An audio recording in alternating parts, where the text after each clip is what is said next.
coming up on Philosophy Talk. The Philosophy of Flirting. Ah, my little darling, it is love at first sight, is it not? No? Do not come with me to the Casbah. We shall make beautiful music together right here. Ah, c'est l'amour. Ah, c'est toujours. Ah, c'est l'amour. You know you don't have to act with me, Steve. You don't have to say anything, and you don't have to do anything. Not a thing. Oh, maybe just whistle. You know how to whistle, don't you, Steve?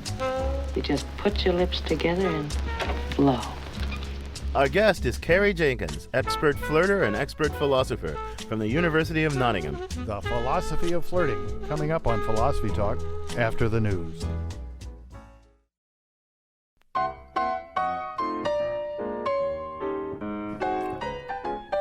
Welcome to Philosophy Talk, the program that questions everything.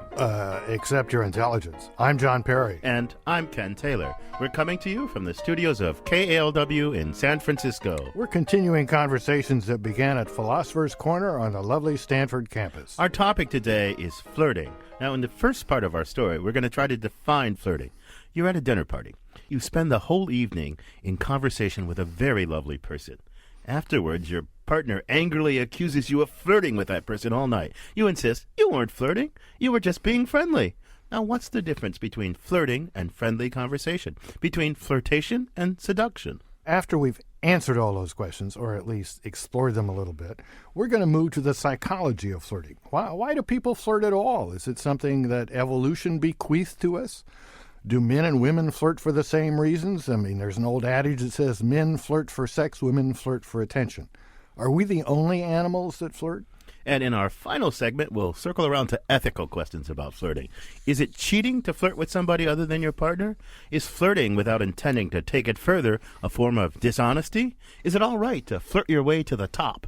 So, Ken, we've got a lot of questions. No doubt some of them are interesting questions. But are any of them philosophical? Somehow I missed out on Aristotle's essay on flirting or Descartes' treatise on flirting. I mean, what does flirting have to do with philosophy? John, I'm surprised at you. I mean, you're the guy who always say you could make philosophy out of anything. Besides, I would have thought this particular topic, flirting, was right up your alley. You think I'm a flirt, Ken. That's just because every time I see you, I say how cute the dimples that form on your cheeks when you smile are.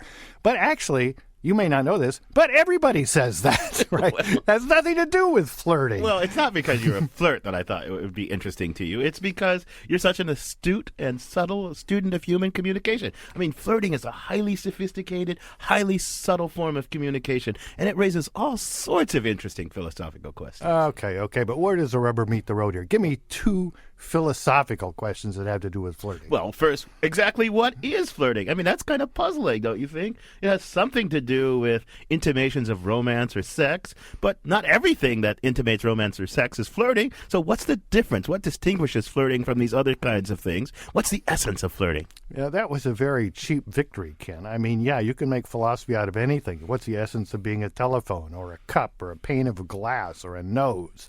Is there anything specifically about flirting that's interesting? Well, it may be cheap, but it's honorable. I mean, philosophers have been doing that sort of thing with concepts since Socrates did it with, the pious back in the Euthyphro. So that's honorable. But there are other puzzling questions. Can you flirt without intending to flirt? Can you flirt without knowing that you're flirting? Can you try to flirt but fail? I mean, is there a difference between good flirting and bad flirting? Those are philosophical questions. Well, that kind of connects with what you suggested earlier, that flirting is a form of communication. Now, in communication, we usually intend to do something in part because our intention to do that very thing is recognized. We owe that insight to H.P. Grice, the great philosopher. So there's something interesting about flirting. It's a form, and probably a particularly interesting form of communication. Right, and you can do it well or badly, subtly or crudely. And to prove that point, we sent our roving philosophical reporter, Polly Stryker, out into the wild to get some real examples of native flirters in action. She files this report. If you flirt, it's because you want something, right? It might be sex, but maybe you want an ego boost or to sweeten a business deal. I hit a bar scene on Saturday night to talk to people on the hunt about why they flirt and how they do it. When you flirt, you are trying to pick up on somebody and romance them and woo them into your arms and get them to fall madly in love with you. Of course I like to flirt. I'm looking at you right now. I'm smiling at you. Good Lord, isn't that flirting? Well, how do I flirt? It depends on the person. I flirt with women and men, and I love all gorgeous things. Flirting has always been the same, it's just like usually girls would say, what's up? I like you. Actually, it might have changed back then because then there might be a note passed. People still pass notes, but they just do it verbally. And I'm not talking about flirting so that you end up in bed with someone. No. I'm talking about the art of contact, of saying, oh, you look nice. Flirting online, people go into chat rooms because, you're anonymous. No one knows what you look like. You can put up a fake picture if there are pictures. You can make up a fake identity. You can make a fake name.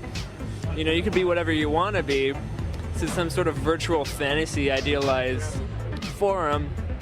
But then it totally takes out the actual body language. Flirting has changed significantly. I have some clients I'm a psychotherapist. They're 10 years old and they dress really provocatively and they try to seduce the teenagers who come in from high schools to teach them. I MC a lot of shows, and I kind of do a lot of flirting with the audience within that.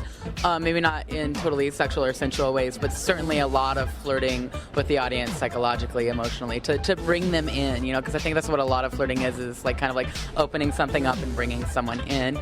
It's got bookends on it. Like you can have this interaction and then leave it at that. I think there's a lot of value in that. Yeah, one time I was wearing these fishnet arm things. And this guy came up and he tore them open and he wrote his name and his number on my arm, across my arm in like Sharpie. I was so offended I never spoke to him again. In the context that someone's asked or saying that I'm being a flirt, I would have to say that would probably mean to me that I'm probably being too domineering, and also that I'm probably thinking about too much of one thing and not enough of another. People don't look at each other's eyes anymore. Today, everything is, too sexy, too this, too that, too explicit. I gotta flirt with you right now, is that all right? Hey, this is going miserably. Are you enjoying this flirting? I'm very robotic about my flirting. For Philosophy Talk, I'm Polly Stryker. Okay, Tuesday night I'll take you out and I'll tell you more about this. How's that? I'm John Perry. With me is Ken Taylor. And our guest is Carrie Jenkins. She's professor of philosophy at Nottingham University in England and also a research fellow at the Australian National University. She's author of a provocative article, The Philosophy of Flirting, that got this topic started. Carrie, welcome to Philosophy Talk. Hi there.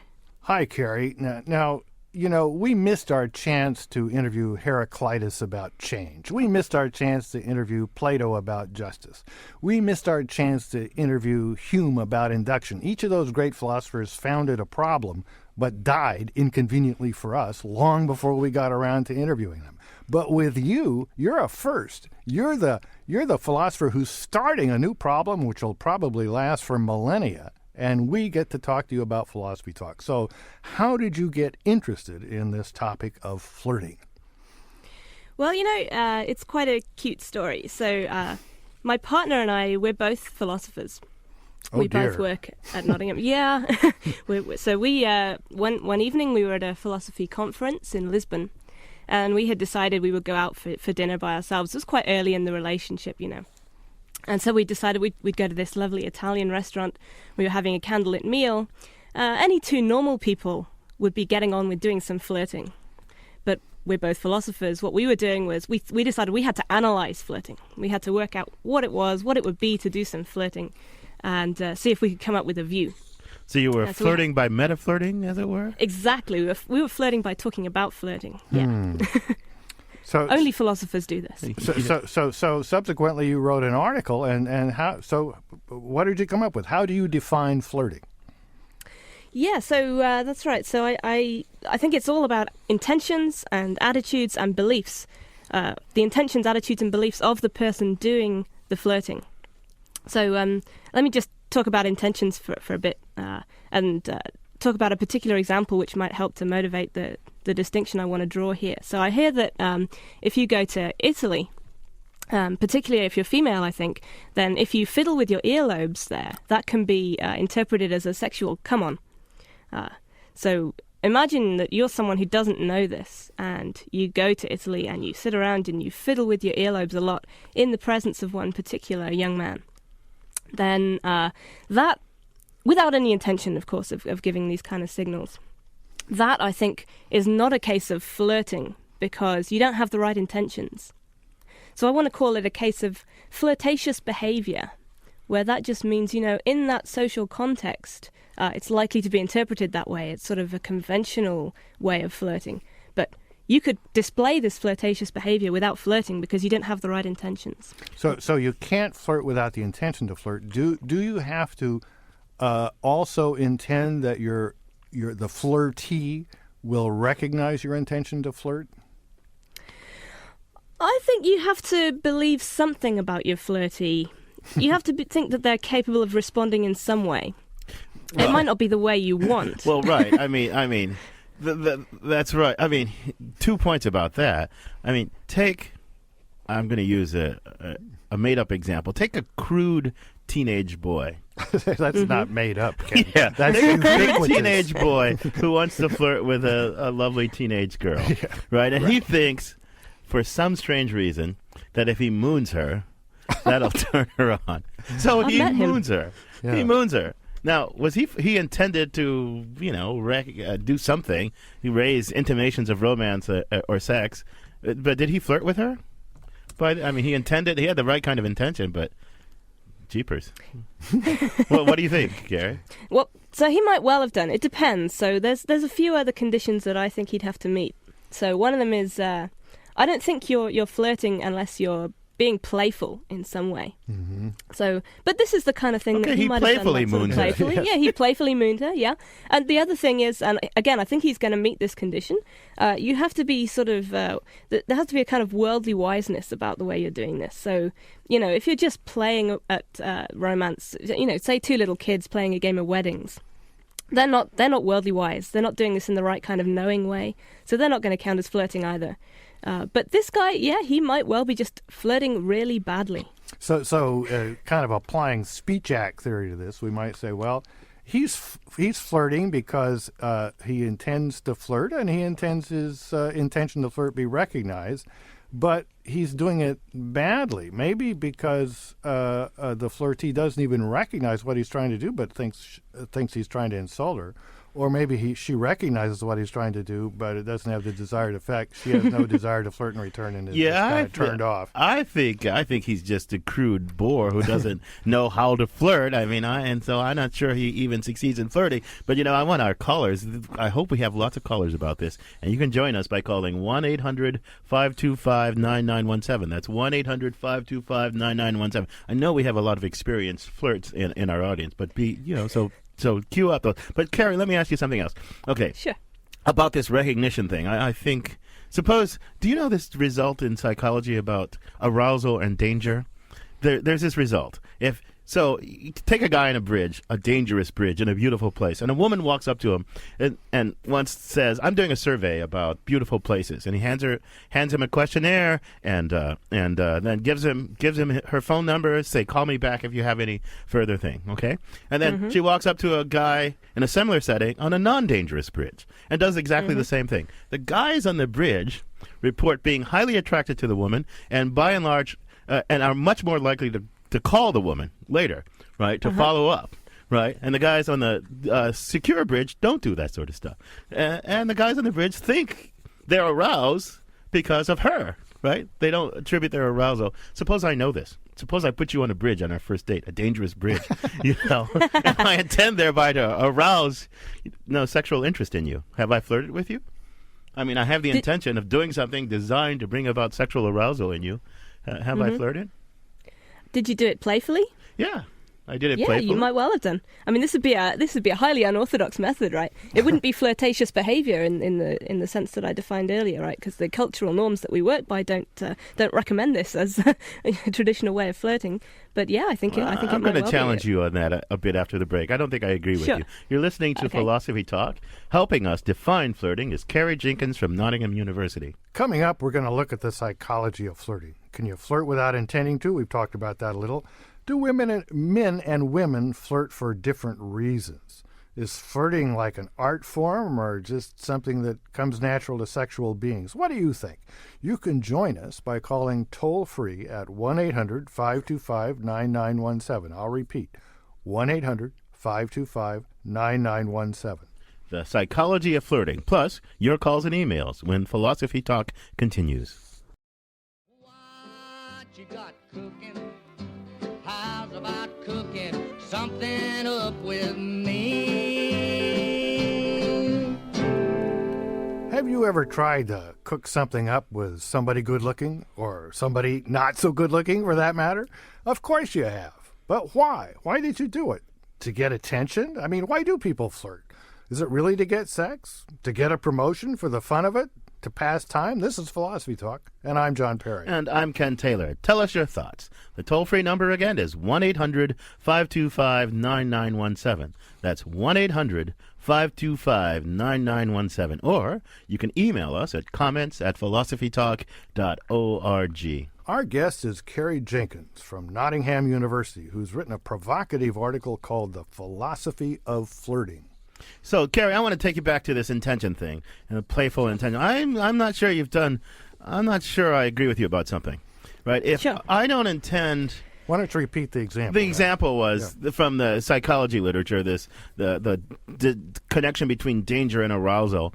If you're in a dangerous situation and an attractive member of the opposite sex approaches you, you'll be more aroused you'll be sexually aroused by that person, and you'll attribute your arousal to their attractiveness. You'll judge that person more attractive. You're more likely to follow up. If you're similarly situated in a more secure situation where you're not aroused, you won't find that person as attractive. You won't, the psychologists say if you want to take somebody on a first date, put them on a roller coaster with you, and then make your pass, right? Because you're more likely to be successful. Unless they throw up. But here's the thing. So suppose I intend to put you in a situation that will cause arousal, right? And I do that on purpose, and maybe I do it playfully, but I don't intend to make manifest to you that that's my intention. Have I flirted? It seems to me that I haven't flirted unless I intend to make manifest my intention. What do you think?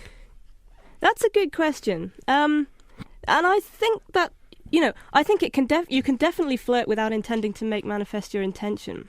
So, and here's one reason why. So I think you can flirt even though there's nobody there that you're flirting with. You mean like with the air? Yeah, maybe. So this would be... You would maybe have to believe that there's someone there you're flirting with. But yeah, so supposing this is a case that it sounds like your view is a little bit more similar to my partner's view of what flirting is than it is to mine. So we should say that not only did you write a provocative article, that caused your partner to write a provocative article in response. So you guys you guys have cornered the literature on flirting. So what was the main bone of contention that came out of this this flirting exchange? Well, one of them is that I think it's all down to the intention, attitudes, and beliefs of the flirter.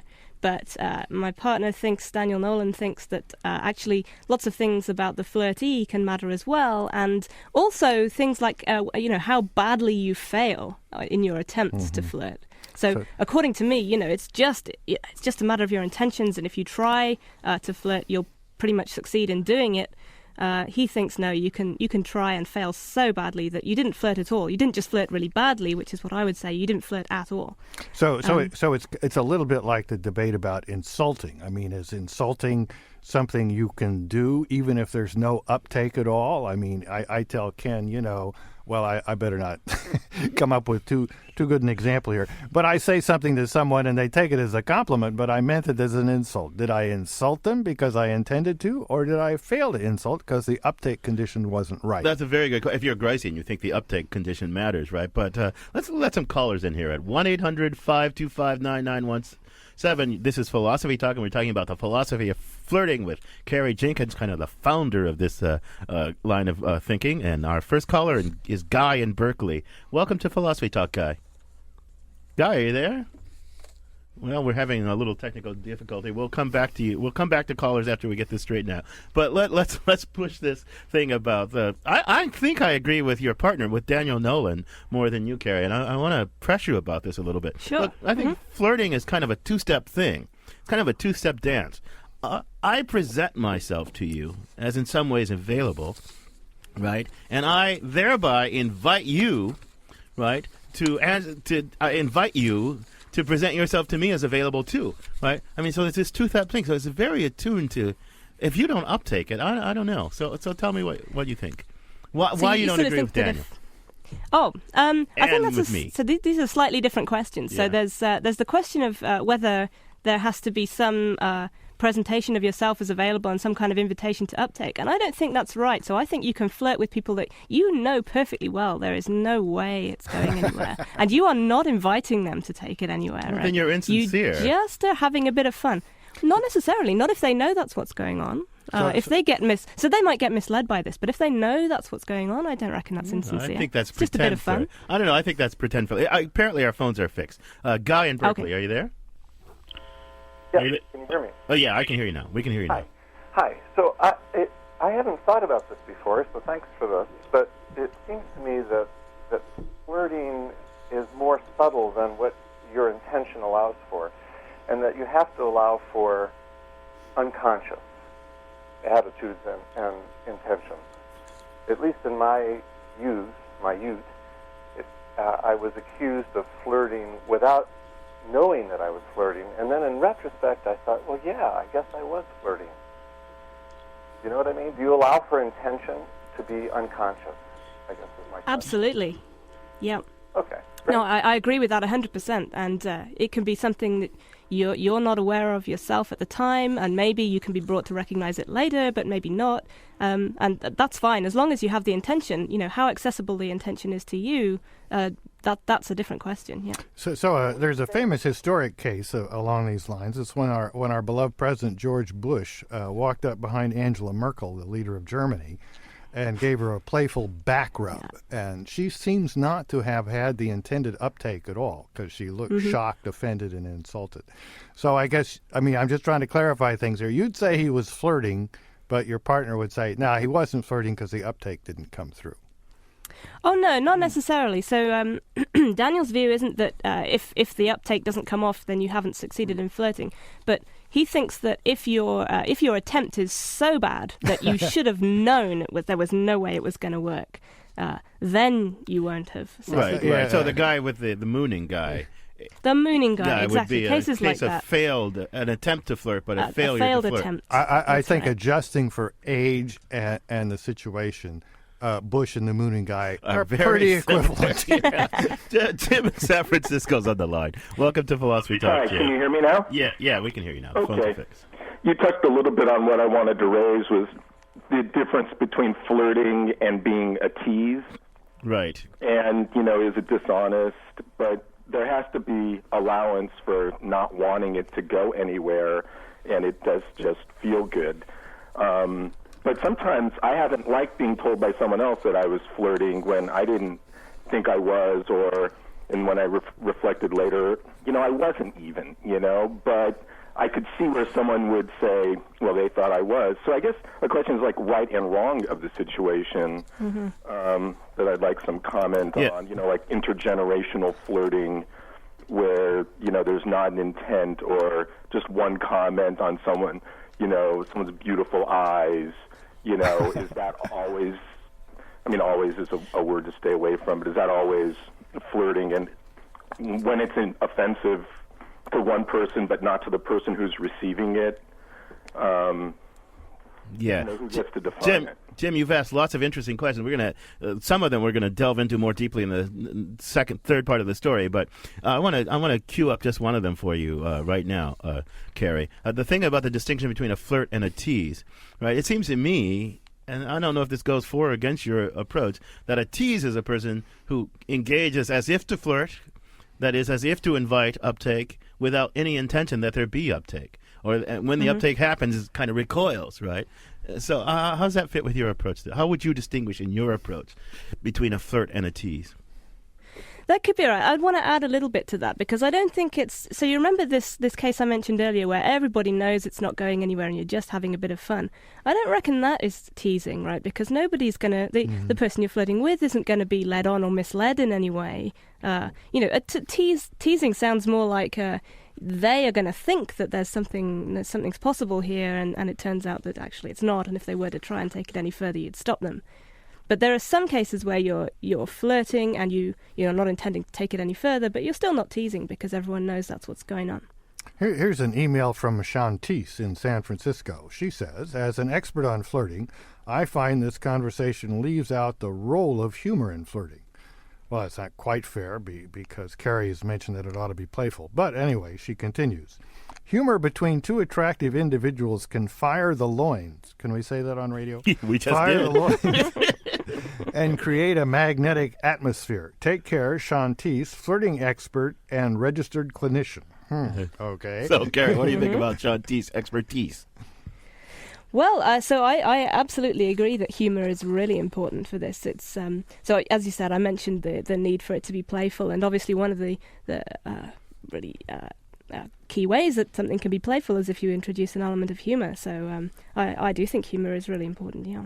Donna in Palo Alto. Let's get some more female perspectives here. We've had lots of guys talking. Donna in Palo Alto's on the line. Welcome to Philosophy Talk, Donna. Hi. My car alarm is going off. Can you turn that off for us, Donna? Your car is very excited by our program. Your car is aroused. Okay, here we go.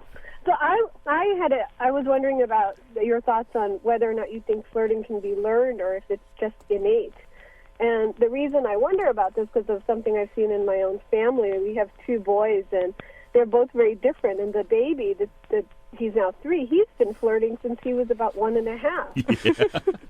Yeah. And my older son is a lot more like my husband. He's very linear, he's very concrete, he's very sincere, and he's loving, but he just doesn't have that flirting capacity that I think myself and my baby have. But thanks, Donna, for the great call. There's lots of stuff there. And, we're talking philosophy, but there's a ton of sort of anthropology and psychology and flirting. And, it's universal. And all humans do it. And most psychologists think of it as continuous with, animal mating behavior. And so there's kind of deep evolutionary reasons. So we're all prepared to do it. I mean, learning to do it in a particular context with skill, that's another thing. I think that's certainly true. And one other point, just before I ask you to respond, Carrie, is that, that thing you talked about Italy, about pulling your ear. Some psychological literature I read acknowledges that there are cultural variations, but there's a lot of universals. Looking at someone deeply in the eye in any culture has sexual connotations. So anyway, respond to whatever you want to respond to, Carrie. Oh, well, I just second some of those things you said there. I think, the instinct may well be innate. The skills are definitely learnt. Lots of aspects of this are going to depend on your personality, too. So, if you're a playful kind of person, I think that's probably going to make you more likely to be flirty in a lot of situations. And that, who knows that, to the extent to which that's a nature thing and the extent to which it's a nurture thing. But it could well be that there are aspects of both that play into that.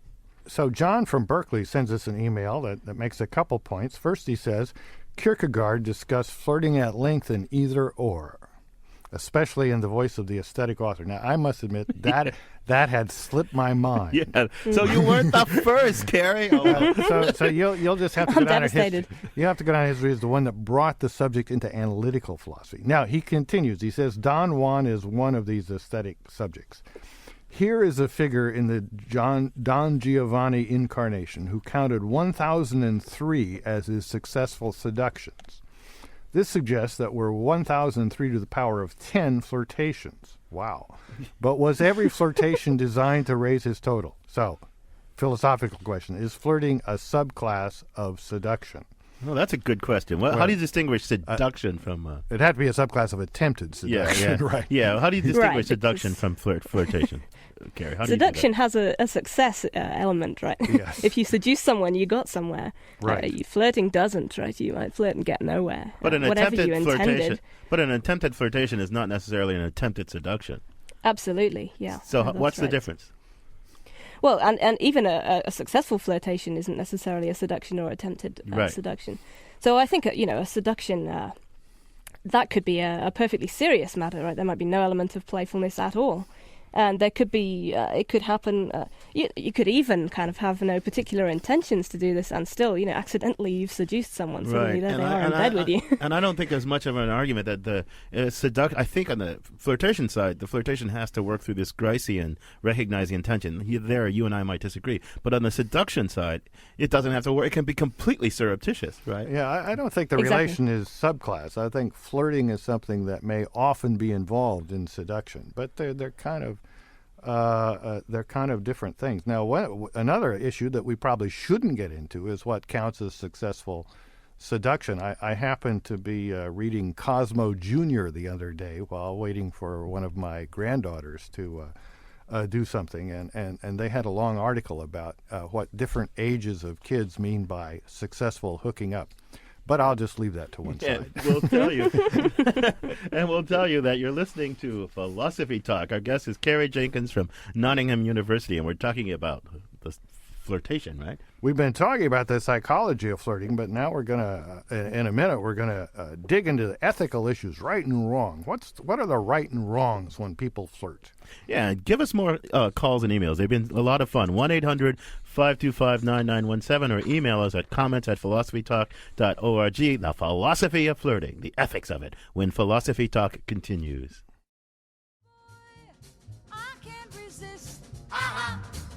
Now we're going steady and I'll never, never let you go.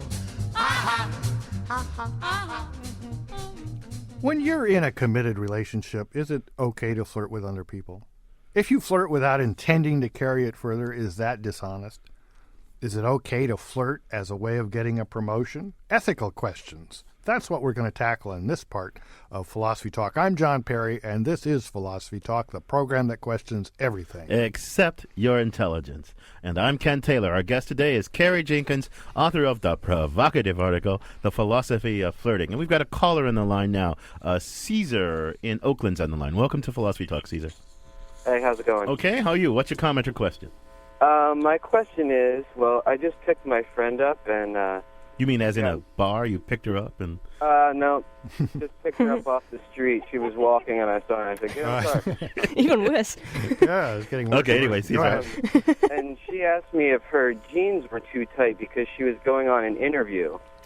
And I said, well, probably not. Maybe it's a form of flirtation and you can, work that a little bit and maybe get the job that way. And she's like, well, the person who's interviewing me is gay. It's a gay man. So I was wondering if flirting can be successful even though the other person is obviously not going to be sexually interested in you. I think to answer that question, I'd need to know more about how tight her jeans were. But... But Carrie, what do you think? I mean, she can intend to bring attention to her lovely curvaceous body, right, by wearing these tight jeans. But if the guy on the other end, if the person on the other end isn't going to have uptake, is she flirting or what's she doing? Yeah, so she might well be flirting and just, unfortunately for her, the flirt might not work. The guy's not interested. It's not actually going to make him more likely to give her the job than he might have been otherwise. And so if that was what she was using the flirtation for, there would have been a failure in that sense. But I don't think there would have been necessarily a failure to flirt. If she knew, so suppose she knows before she goes to the interview that the guy who's going to be interviewing her is gay, then I think that might make it less likely that her decision to wear these trousers counts as flirtatious. Counts as an act of flirtation. Yeah, well, because she probably is no longer going to have the intentions that would be required because she knows it's not going to work. So now, to be wrong, I guess flirtation would have to be voluntary and intentional. But we have an interesting email from Robert. He says, if Darwin was right about sexual selection, a lot of flirting done has to be involuntary. Could you comment on, for example, signs of supplicant behavior in animals like wagging a tail, which birds and mammals do, can be mimicked or genetic detritus, detritus, sorry about that, in humans who shake their butts? who have what do we say nowadays? A lot of junk in the trunk. Well, I don't say that. But look, I think this is a great question. I mean, because evolutionarily, it's surely all sexual animals mate, right? And they have these elaborate mating behaviors that's designed to bring attention to themselves, right? And to focus attention on them. I mean, you don't want the other to reproduce with that one. You want them to reproduce with you, right? So I mean, there's all this elaborate behavior. Surely humans flirt as part of that complicated. They have the propensity to flirt as part of that complicated mating dance. But it doesn't follow that it's just hard. I mean, there's a lot more of that going on. We've got a frontal cortex that gets involved in this. So we've got this lower brain that just is instinctive, and then we've got the frontal cortex that interacts with that and makes this highly sophisticated, highly subtle form of activity. Well, yeah, eating certainly has some evolutionary explanation. It's a very good way to get nutrition and survive, but that doesn't mean that there can't be immoral eating. I mean, just going and grabbing the bagel off somebody else's plate is still wrong. So flirtation can be kind of deeply evolved behavior that we share with other animals, but still the question of this segment is it right or wrong to flirt? Yeah, Carrie, what do you think? I agree. So I think that, there may be an underlying instinct which drives us to do some of these things, but they really ought to be under our control. Yeah. Tina in Bolinas is on the line. Welcome to Philosophy Talk. What's your comment or question? Thank you. Marge Piercy has a poem, I've Always Been Poor at Flirting, in which she's addressing exactly this issue of intention. And her point is, if all we're doing is manipulating each other and trying to out-power trip each other, that isn't her idea of loving behavior, and that for her, attraction is a walking forward with open hands. And that's certainly always been my problem with flirting, is that it has more to do with manipulation than straightforwardness. So Tina, just a slight digression here, and I don't mean to flirt, but you sound like a very educated and erudite and interesting person. Are you one of those ex-hippies about my age that lives in Bolinas? Probably. Well, Tina, thanks a lot for the question. Look, I want to make a distinction, Carrie, and see if you look. I think when you talk about speech acts, as we were earlier, things we do with words, and flirting doesn't just have to be words, but words add spice, right? And we talk about intention. When you're talking about a speech act, there's kind of the internal intention that helps define the act itself, right? And then there's a kind of external intention. Philosophers have fancy terms for this. When they talk about the illocutionary intention and the perlocutionary intention. I warn you, right? By warning you, I'm trying to get you to move. That's trying to get you to move away. It's something external to the communicative act. Well, flirting has kind of internal intentions built into it. That's to raise sex or romance to salience or something like that. But they're also external intentions, to get power over you, to play with your emotions or something like that. Don't you think that's a helpful distinction in light of Tina's comments? Absolutely. So, the things I said earlier, we're just trying to get hold of, what flirtation actually is, and it's a very interesting, but I think a further question: what can flirtation be used for? And I think that's where the question of these, what you're calling external or maybe secondary goals, is going to come in. At the point of saying, what do people flirt for? Why do they do this? What are they trying to achieve? And is it moral to do that? So in terms of what happens, it sounds like between you and your partner, who Daniel Nolan, and Ken and there's kind of a lot of agreement about what happens. Like there's the flirter who intends to engage the conversation, intends to flirt, probably has sex or at least attention on the mind, at least playing with it. Then there's the flirtee, and the flirtee, can or cannot have various kinds of uptake. And then there can be further goals, like to impress the flirtee with your cleverness or to get a promotion. So the question isn't kind of not what happens, but how much of that counts as flirtation. Right. Is it, as Ken puts it, or as Austin put it, is it an illocutionary act, something you do in speaking, whether anyone notices or not, or is it perlocutionary? Depends on the uptake of the person you're flirting Yeah, with. and then the ethical issues are interesting in this way, right? Because suppose I flirt with somebody, and I really do flirt with them, but I have no intention, say, perlocutionary intention, external intention of getting them into bed. Now my spouse complains that I was flirting with that person all night. And I said, yeah, but it was just playful. Is that a good defense to her accusation? Because I really didn't intend to carry it very far. And why should she be bothered if I don't, intend to take it any further? In other words, is flirting kind of okay depending on the further intentions? What do you think, Carrie? I think this is a question that can't be settled once and for all for everybody. I think it depends a lot on your circumstances. So some people in some relationships, I think, would be fine with that. Other people, maybe you have a kind of implicit understanding, or one of you at least thinks there's an implicit understanding that, regardless of your intentions to take it further, it's not respectful to each other if you flirt with other people outside the relationship. So it depends on what's been agreed between the two partners and what they expect of each other. In some situations it might be absolutely fine, a bit of harmless fun. In other situations it might be doing a lot of damage. But a word of wisdom from the older to the younger people out there in the world: if you fall in love with someone because they're such a good flirt and because it's really such a fascinating thing about them, the way they're constantly flirting, don't expect them to change. Yeah, right. Well, let's get one last caller in here. Roberta in Richmond's on the line. You'll be our last caller. Hi.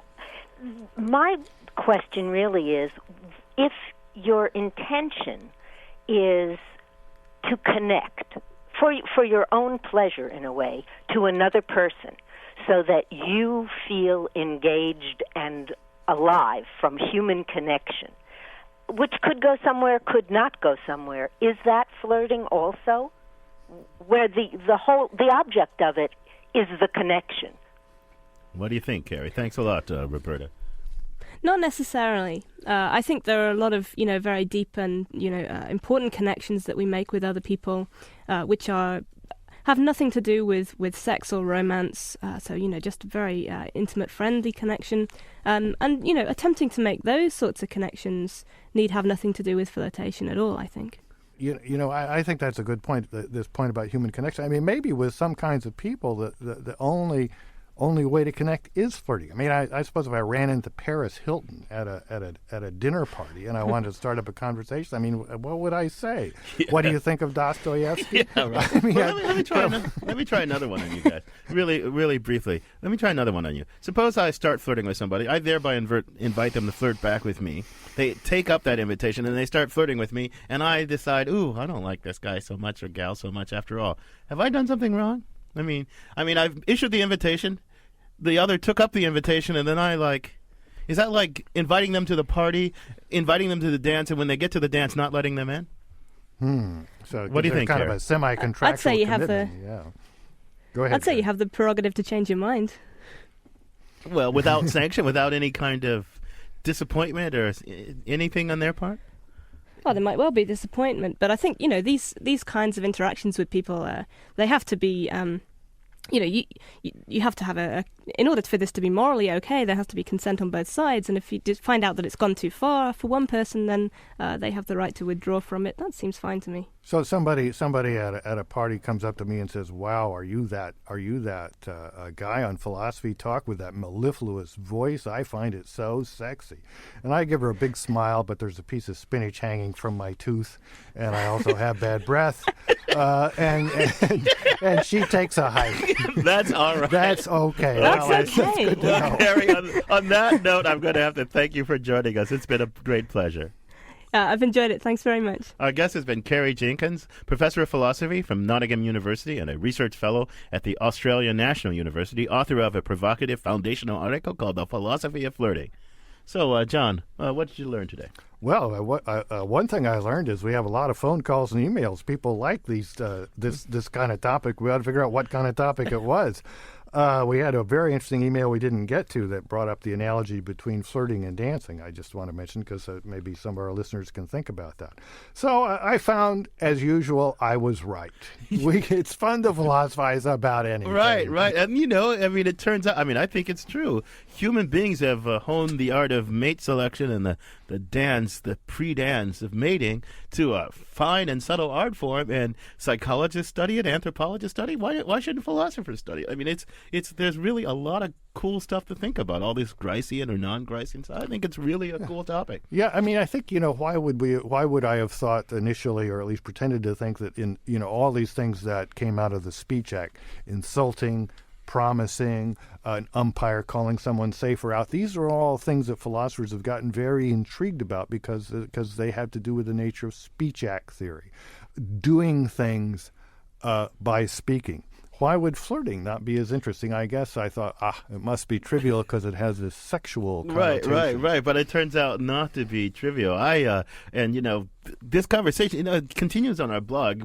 I already have a blog up there, and our guest, Carrie Jenkins, has promised to blog on this topic as well. So we should get a lively discussion going. I noticed you haven't blogged for a while, so maybe you'll blog on this one because it's a hot topic. I haven't blogged for a while, but I've been working hard on pragmatics. That's the part of philosophy that looks at speech acts and all those things. So it would be disgraceful if I don't blog.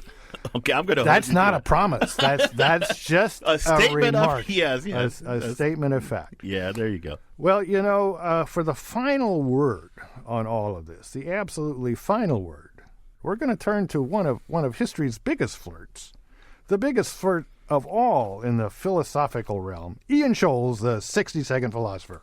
Ian Scholes. In Jane Austen's Pride and Prejudice, there's concern that Lydia Bennet might, quote, at 16 be the most determined flirt that ever made herself and her family ridiculous.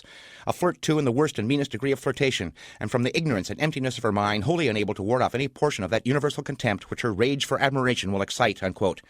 Harsh words, and that's from the days when folks supposedly knew how to flirt. But did anybody ever flirt well? Scarlett O'Hara's flirtatiousness leaned toward the coquettish, didn't it? Bogart and Bacall, more repartee than flirting. How about James Bond and Miss Moneypenny? I don't know if you can call what they did flirting, a little too much innuendo. So what is flirting? It's somewhere between a quick wink and a sweet nothing. If seduction is trying to cross a threshold, flirting is trying to figure out if there's a doorway or not. Flirting should be mutual, otherwise it's annoying. I have witnessed inept flirting, which isn't really flirting at all. Hey, how you ladies doing? Does not qualify as flirting. It's blundering. The fact that it pays off sometimes is frankly depressing. Flirting should be playful and shouldn't necessarily lead to anything. I once spent a very lovely evening backstage at a benefit flirting with a lesbian folk singer. We both got to practice our flirtation skills with absolutely no expectations from either of us. It was great. You should not expect anything from flirtation because once you do, it quickly turns into something else. Rejection, acceptance, harassment, sex, a relationship, restraining orders. Yes, flirtation can lead to wedded bliss. It can also lead to your coming home at 3 a.m. to find that your erstwhile beloved has made a bonfire of your personal belongings in the front steps. Don't tell me it hasn't happened to you. A man can never be a flirt. He can be flirty, but never a flirt. If a man is too flirty, he will become perceived as a wolf, a philanderer, a seducer, a trifler. And an overly flirtatious woman can quickly graduate to vamp or vixen. If a vixen hooks up with a wolf, look out. Flirting will fly out the window and give way to insinuating banter and eventually pillow talk. And remember, a man can womanize, but a woman can never manize. If flirting still goes on, who does not flirt? Generals do not flirt. Nuns do not flirt. Business tycoons do not flirt. Entrepreneurs can flirt, some of them. Firemen can flirt, but never policemen. Philosophers? Not until the nature of flirting has been defined precisely. And me? I'm not much good at flirting. I have been called a cad, a bounder, and a rake, however. Love your shoes. Can I buy you a drink? I gotta go.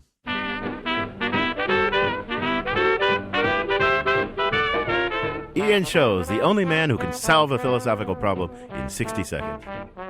Philosophy Talk is a presentation of Ben Manila Productions and the trustees of Leland Stanford Junior University. Copyright 2007. Our executive producer is David Demarest. Special thanks go to Devin Strolovich, Neil Van Leeuwen, Zoe Corneli, and Mark Stone. Philosophy Talk is sponsored in part by Powell's City of Books. On the web at powells.com. Support for Philosophy Talk comes from various groups at Stanford University. Also from the Friends of Philosophy Talk and the members of KALW Local Public Radio San Francisco, where our program originates. The views expressed or misexpressed on this program do not necessarily represent the opinions of Stanford University or of our other funders. The conversation continues on our website, www.philosophytalk.org. I'm John Perry. And I'm Ken Taylor.